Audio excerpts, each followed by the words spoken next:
Sayin sprints out of the pocket, looks backside, down the field, Tate, touchdown, Tater, home run hitter, 50 yards. What's up, review crew? Y'all already know, baby. It's Saturday. It's rivalry week. So y'all already know what it is, man. It's the Buckeyes versus those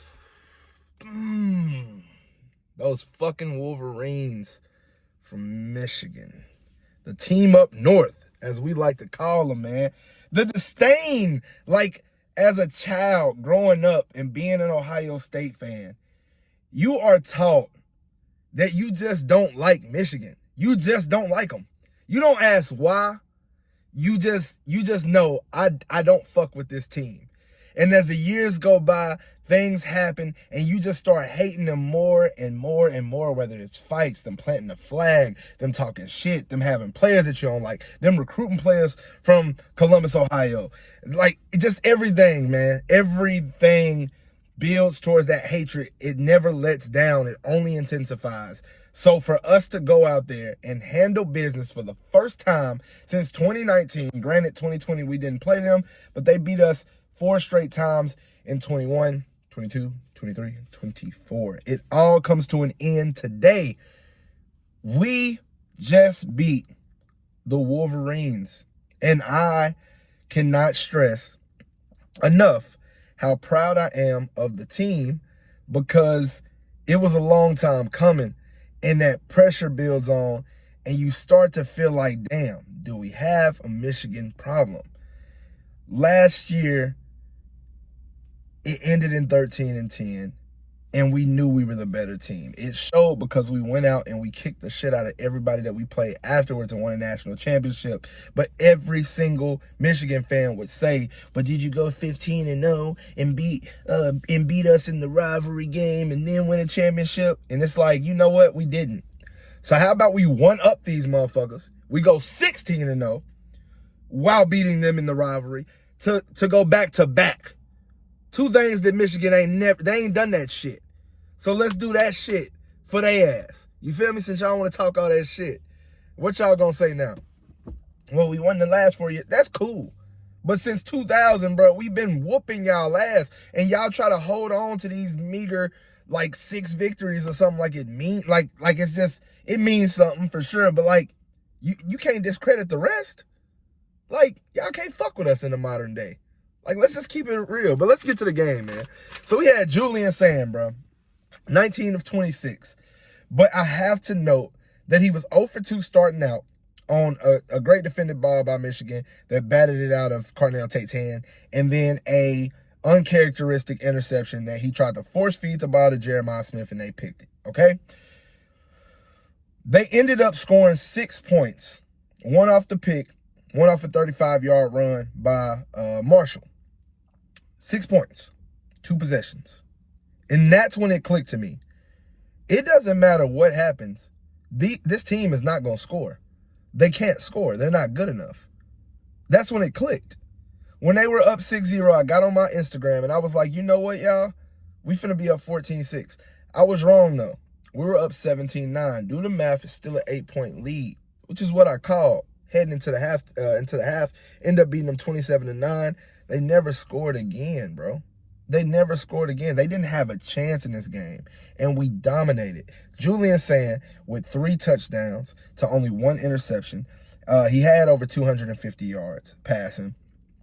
I mean, I don't even want to talk about the Heisman race right now because of the fact next weekend in Indianapolis, we have to go up against Indiana and their Heisman front runner in Mendoza.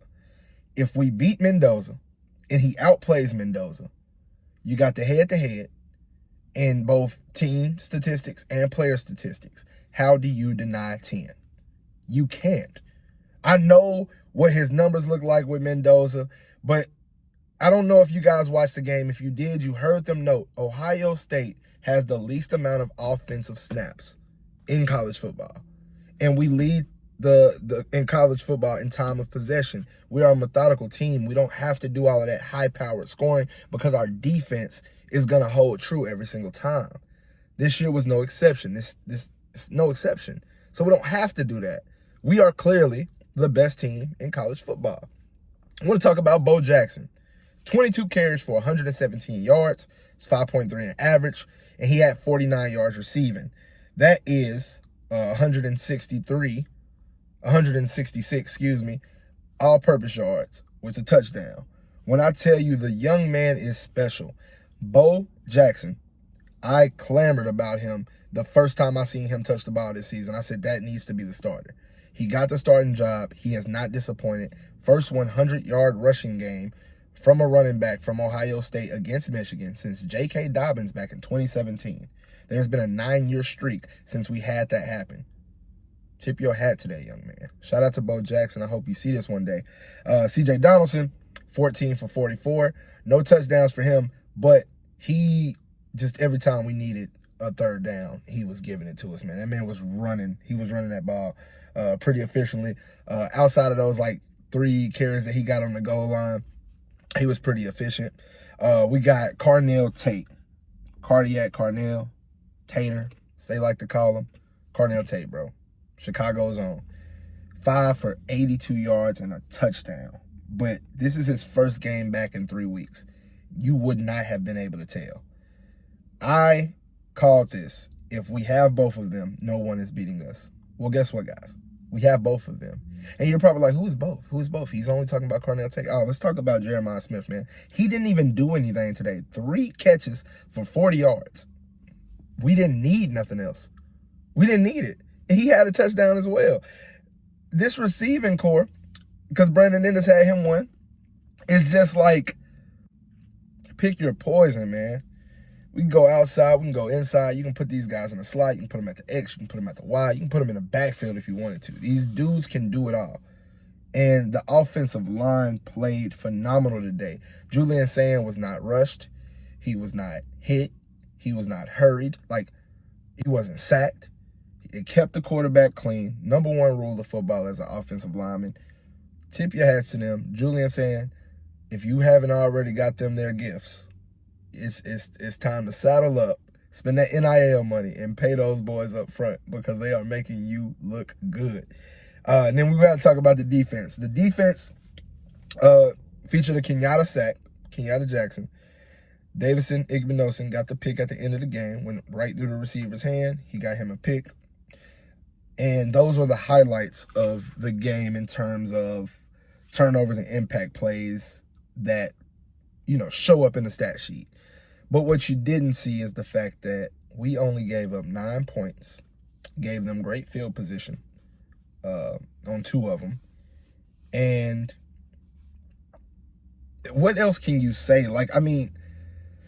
From Caden Curry, Kenyatta Jackson, Caden McDonald, you go up, you got Arvell Reese, you got Sonny Styles, then you go outside, then you got Jermaine Matthews, you got Davison Igbenos, and then you go up top, then you got Caleb Downs, the motherfucking shark himself, and then you got Jalen McClain. The defense is sick. Not to mention Matt Patricia, coming from the NFL, going back to college, coordinator of the year, man. I cannot say enough. I'm so proud to be an Ohio State fan because when that adversity hits, man, and you defy it, it just make you bro, shout out to the squad, man. Shout out to the squad. Super proud to be a Buckeyes fan. And even prouder to finally be in the win column against that team up north, man.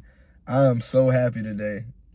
I just need my parlay to hit. And this has been a successful Saturday. But that's all I got for y'all today, man. Until next time, look, Bucks up. Fuck the Wolverines. We are going to leave this one in the rearview. See y'all next week in Indianapolis, baby. Let's go, Bucks.